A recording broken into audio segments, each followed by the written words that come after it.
Mga kapamilya, kumapit kayo dahil ang bida natin today ay walang iba kundi ang Queen of Natural Comedy, ang mismong hindi nagpapahinga sa pag-improve, Melay Cantiveros Francisco. Yes mga ka-viewers, sa kabila ng fame, awards, viral moments, at higit isang dekada sa hosting, Melay still critiques herself every single day. At hindi lang basta critique, brutally honest self-evaluation talaga. Pero ito ang malaking tanong. Bakit ang isang successful at award-winning host tulad ni Melay, feeling niya not good enough pa rin? Insecurity ba to? Humility? O baka ito mismo ang sikreto kung bakit siya minamahal ng lahat? Yan ang pag-uusapan natin today, with a mix of chika, fun facts, netizen reactions, and behind the scenes na siguradong magpapakapit sa inyo hanggang dulo. Mela I's Honest Confession. During the media conference for Kwan on One Season 4, Melay revealed something fans didn't expect, sabi niya. Winowatch ko ang show ko kasi minsan napapasarap ang usapan naming mga Bisaya kaya may mga wordings na baka hindi dapat ilabas. Kaya pinapanood ko talaga. Imagine that, Melay, the natural comedian and spontaneous talk show queen, actually sits down to rewatch her episodes, hindi para purihin ang sarili, kundi para hanapin ang pagkukulang. This tells you how much she respects her audience, her craft, and especially her responsibility as a host representing Bisaya culture on mainstream TV. Melay versus haters, her humble reply. Siyempre, may bashers, may comments, may unsolicited critics, pero in true Melay spirit, she takes it with grace and humor, sabi niya. Kung ano comment nyo, naowa ako or pangit ako mag-host, tinatanggap ko. Pero dagdag niya, wala akong magawa kasi ayon na yung lumabas, pero kinikritik ko naman. That's Melay, self-aware, honest, and still willing to grow, pero kahit ganoon siya ka-open, may boundary din siya, lalo na kapag below the belt, sensitive, or delikado for younger viewers. She makes sure anything harmful or inappropriate never airs. Responsible hosting, and that's rare. Mela I's hosting philosophy. Isa pang reason bakit mahal si Melay is her mindset as a host, sabi niya. Ako dapat yung magpakumbaba kasi sumama sila sa little show namin. Most hosts want to feel like stars, Melay. She calls herself the welcoming committee, no wonder. Relaxed ang mga guests, natural ang conversations, at halos walang negative experience sa show. She knows how to make guests feel safe and appreciated.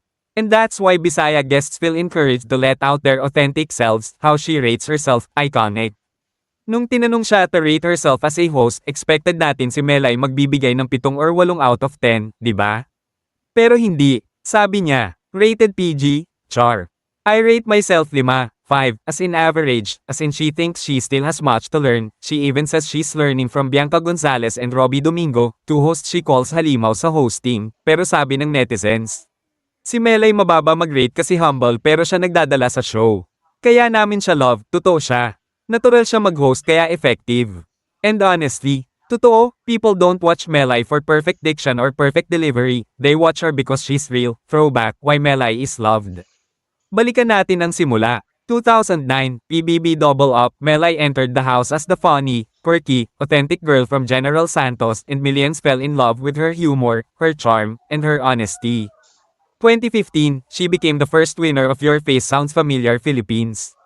From comedian, to actress, to host, to icon for Bisaya representation, Mela I's journey proves that talent plus authenticity plus humility. Unbeatable combination, Melay the wife. Happy 12th anniversary, I love you with all of my kidney, liver, and fallopian tube. Classic Melay humor, their daughters also surprised them with a colorful poster full of hearts, drawings, and sweet messages. Netizens reacted. Sana all my fallopian tube love.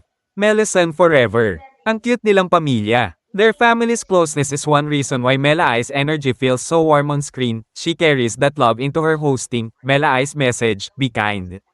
After interviewing countless guests with heavy stories, Melay ended with a message the internet needs to hear. Be kind. Hindi mahal maging kind. She says many of her guests struggle emotionally dahil sa online hate, comments that were just jokes for some, may lead to serious emotional damage for others, kaya Melay encourages. Think before you post. If you have nothing good to say, don't say anything. Kindness is free. This isn't just advice, it's Mela I's personal mantra as a host, celebrity, mom, and human. Thought-provoking question. So ngayon, tanong ko sa inyo, is Melay too humble, or is humility the secret weapon that made her one of the most beloved personalities on Philippine television? Comment your thoughts down below. Outro call to action. Kung nag-enjoy kayo sa deep dive na to about Melay Cantiveros, Don't forget to like this video, comment your thoughts, subscribe for more celebrity stories, showbiz analysis, and trending updates.